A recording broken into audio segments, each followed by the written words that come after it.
Welcome to মুনমুনের classroom. প্রতিদিনের মতো আমরা আবার হাজির হয়ে গেছি WBHA টেস্ট পেপারের সেট 9 নিয়ে। আজকে আমরা সেট 9-এর 1 থেকে 2-এর F থেকে 3-এর A অবধি আলোচনা করব। ফার্স্ট কোশ্চেন, অ্যাসিটিক অ্যাসিড থেকে মিথাইল ব্রোমাইড রূপান্তর করছি।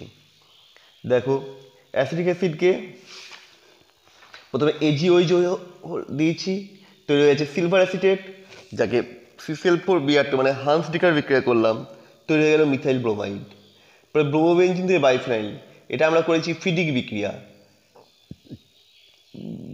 ব্রোমোবেনজিনকে সোডিয়াম শুষ্কিত দিয়ে হিট করলাম, তৈরি হয়ে গেল বাইফিনাইল। তারপর বলছে AgBr এর সঙ্গে KCN ও AgSN এর বিক্রিয়া একই যৌগ উৎপন্ন হয় না কেন? KCN দিলে সায়ানাইড, AgCN দিলে আইসোসায়ানাইড হয় কেন? বলছে KCN এর সঙ্গে থেকে উৎপন্ন CN মাইনাস আয়ন জলীয় দ্রবণে CH3Br এর সঙ্গে SN2 পথে বিক্রিয়া করে।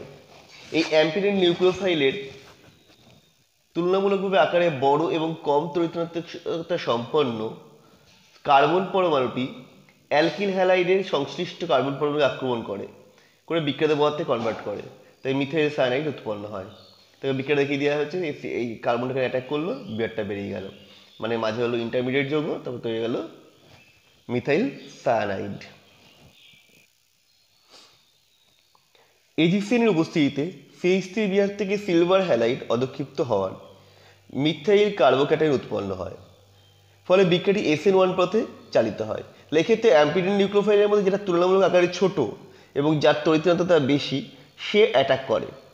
ফলে এক্ষেত্রে যেহেতু নাইট্রোজেনের আকার ছোট, তড়িৎ বেশি, তাই নাইট্রোজেন যুক্ত হয়, ফলে এটা আইসোসায়ানাইড উৎপন্ন হয়। দেখো ক্রিয়া কৌশলটা এখানে দেওয়া রয়েছে। পরের কোশ্চেন, পরীক্ষার ফেনলকে প্রায়শই বাদামি তরল রূপে দেখা যায় কেন? বিশুদ্ধ ফেনলগুলি সাধারণ উষ্ণতায় বর্ণহীন তরল না হয়ে প্রায়শই বাদামি তরল রূপে দেখা যায়, কারণ বিশুদ্ধ ফেনলকে আলো ও বায়ুর উপস্থিতিতে রাখলে এটি সহজেই জারিত হয়ে রঙিন কুইনোন জাতীয় যৌগে কনভার্ট হয়ে যায়। তাই এদের দীর্ঘদিন আলো ও বাতাসে উপস্থিতি রাখলে বর্ণহীন ফেনল বাদামি তরলে পরিণত হয়। পরেরটা খুব important question, cumene to phenol, প্রায় পেজেই আছে এটা। কিউমিনকে প্রথমে বায়ু বা অক্সিজেন দিয়ে ওই 95-135 হিট করলাম, তৈরি হলো কিউমিন হাইড্রোপার অক্সাইড, যাকে লঘু স্টেসোফের সঙ্গে বিক্রিয়া করলে তৈরি হবে ফেনল। আমাদের ভিডিওগুলো তোমাদের কেমন লাগছে অবশ্যই জানাবে, ভালো লাগলে বন্ধুদের শেয়ার করবে, এবং যে কোনো সাজেশন পেজ করানো হচ্ছে সবকটা ভালো করে রেডি করে নাও, যাতে 90% মার্কস অবশ্যই তোমরা কেমিস্ট্রিতে স্কোর করতে পারো। Phenol to picric acid, phenol গাঢ় স্টেসোফোর 100 হিট করলাম, তৈরি হলো অর্থোফেনল সালফোনিক অ্যাসিড এবং প্যারাফেনল সালফোনিক অ্যাসিডের মিশ্রণ। একে গাঢ় HNO3 দিয়ে 100 হিট করলেই তৈরি হয়ে যাবে পিক্রিক অ্যাসিড, এটাও হবে 100°C। তোমাদের যে কোনো একটা বা দুটো টেস্ট পেপার যদি তোমরা সলভ করতে পারো, তাহলেই কিন্তু পরীক্ষায় কমন পাবে। কোন টেস্ট পেপার করছো সেটাও ডিপেন্ড করে না, সব টেস্ট পেপারে মোটামুটি মোরাললেস সেম কোশ্চেন আছে। এরপর আসছে উইলিয়ামসন সংশ্লেষের সাহায্যে tart butyl alcohol, tart butyl ethyl ether প্রস্তুত করার জন্য কোন পদ্ধতি উপযুক্ত, দুটো দিয়ে দিয়েছে। তাহলে আমরা এখানে দেখব উইলিয়ামসন সংশ্লেষের সাহায্যে টার্ট বিউটাইল অ্যালকোহল প্রস্তুতির জন্য বি বিক্রিয়াটি বেশি উপযুক্ত। দেখো কেন, আমি এখানে বুঝিয়ে নিই, তারপর তোমরা স্ক্রিনশট নিয়ে নিও ছবিটার। এখানে দেখো এই কেটা বেরিয়ে যাচ্ছে, তার বদলে এই বড় গ্রুপটা ঢুকছে। তাহলে বা এই বেশি হিসেবে দেখো এইখানে টারশিয়ারি অ্যালকাহাইড আছে, তার মানে অলরেডি স্টেরিক এফেক্ট রয়েছে, সেখানে একটা ছোট গ্রুপ বেরিয়ে তুলনামূলক বড় গ্রুপ O6-2H5 ঢুকছে, যেটা তুলনামূলক সমস্যাজনক। কিন্তু এখানে কি হয়েছে, কেটা বেরিয়ে মানে এখানে যেটা রয়েছে এই কার্বনের সাথে টারশিয়ারি গ্রুপটা রয়েছে, কিন্তু অক্সিজেনের সাথে নেই, কিন্তু এই যেটা যুক্ত হচ্ছে এটা অক্সিজেনের সঙ্গে যুক্ত হচ্ছে, ফলে এখানে স্টেরিক এফেক্ট তুলনামূলক কম, তাহলে এই বিক্রিয়াটা বেশি সুবিধাজনক।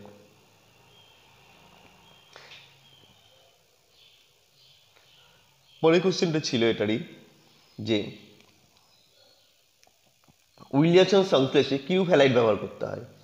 উইলিয়ামসন সংশ্লেষে অ্যালকিল হ্যালাইডটা অবশ্যই প্রাইমারি বা মিথাইল হওয়া বাঞ্ছনীয়। পরের কোশ্চেন, নাইট্রোবেনজিন ফিল্টার বিক্রিয়া অংশগ্রহণ করে না কেন? বলছে NO2 গ্রুপের তীব্র -I ও -R প্রভাবের জন্য অ্যারোমেটিক বলয়ে ইলেকট্রন ঘনত্ব এতটাই হ্রাস পায় যে ফিল্টার বিক্রিয়ায় অংশগ্রহণকারী দুর্বল ইলেকট্রোফাইল প্রতিস্থাপন বিক্রিয়া ঘটাতে পারে না, মানে নাইট্রোবেনজিন পারে না। তাই নাইট্রোবেনজিনকে ফিল্টার বিক্রিয়ায় অংশগ্রহণ করাটাকে দাবক হিসেবে ব্যবহার করা হয়। পরে একটা রূপান্তর করতে বলেছি নাইট্রোবেনজিন থেকে প্যারানাইট 1,4-ডাইনাইট্রো বেনজিনে বা প্যারানাইট্রোবেনজিনে কনভার্ট করতে বলেছে। কেউ করবো, একটু বড় হয়ে গেছে দেখো টোনি। নাইট্রোবেনজিনকে প্রথমে অ্যানিলিন করে নিলাম, তারপরে অ্যাসিটিক অ্যানাইড্রেসে বিক্রিয়া করে অ্যাসিটাইলাইটে কনভার্ট করলাম, তারপরে নাইট্রেশন করালো গারোজেনোথেরি দিয়ে, তৈরি হয়ে গেল মেটা পজিশন নাইট্রো গ্রুপ ঢুকলো, তৈরি হলো প্যারানাইট্রো অ্যাসিটাইলাইট। NH আদ্যবিশোধন করা হলো, তৈরি হলো প্যারানাইট্রো অ্যানিলিন, তাকে CF3C≡H দিয়ে বিক্রিয়া ঘটালেই তৈরি হয়ে গেল প্যারাডাইনাইট্রোবেনজিন। এর পার্থক্য করতে বলেছে ইথাইল অ্যামিন ও অ্যানিলিন। ব্রোমিন জল যোগ করা হলো, ইথাইল অ্যামিনে কোনো পরিবর্তন দেখা যাবে না, কিন্তু অ্যানিলিনের ক্ষেত্রে 2,4,6 টাইপ ব্রোমো অ্যানিলিনের সাদা দোকে উৎপন্ন হবে। তারপরে যে ক্ষারকীয়তা অনুসারে সাজাও, দেখো এখানে দেখবো যার হচ্ছে কালো যেখানে নাইট্রোজেনের সাথে যুক্ত হাইড্রোজেনের পরিমাণ যত বেশি তার ক্ষারকীয়তা তত বেশি, তত বেশি হাইড্রোজেন বন্ড করতে পারবে। সেই হিসাবে ক্ষারকীয়তার ক্রমটা হচ্ছে নিম্ন থেকে ছোট থেকে আস্তে আস্তে বড় দিয়ে নিয়ে যাওয়া হয়েছে, দেখে নাও ক্রমটা। পরের রূপান্তর বেঞ্জালডেট থেকে মেটা হাইড্রোবেঞ্জালডিহাইড, দেখো করা হয়ে গেছে। প্রথমে বেঞ্জালডেটকে নাইট্রেশন করেছি, মেটা নাইট্রো বেঞ্জালডেট হয়েছে, 3 HCl দিলাম, মেটা অ্যামিনো বেঞ্জালডেট হলো, তারপর ডায়াজোনিয়াম লবণে কনভার্ট করলাম, তৈরি হয়ে গেল এটা ফরমাইল বেঞ্জিন ডায়াজোনিয়াম ক্লোরাইড। তাকে আমি ইয়ের সাথে বিক্রিয়া ঘটালাম, জল তাপ দিলাম, তৈরি হয়ে গেল মেটা হাইড্রক্সি বেঞ্জালডিহাইড। পরে বলছে অ্যাসিটিক অ্যাসিড ইথানল অপেক্ষা অধিক আম্লিক কেন? কারণ অ্যাসিটিক অ্যাসিড থেকে যে ইথাইল অ্যাসিটিক অ্যাসিড যে আমরা যেটাকে অনুবন্ধী ক্ষার পাচ্ছি অ্যাসিটেট আয়ন, যার রেজোনেন্স সুস্থিতি আছে, কিন্তু ইথানল তো যেটা পাচ্ছি ইথক্সাইড আয়ন, তার কোনো রেজোনেন্স সুস্থিতি নেই, তাই জন্য অ্যাসিটিক অ্যাসিড ইথানল অপেক্ষা অধিক আম্লিক, মানে অ্যাসিডের সহজেই H+ আয়ন ছেড়ে অ্যাসিটেট আয়নে কনভার্ট হয়ে যায়।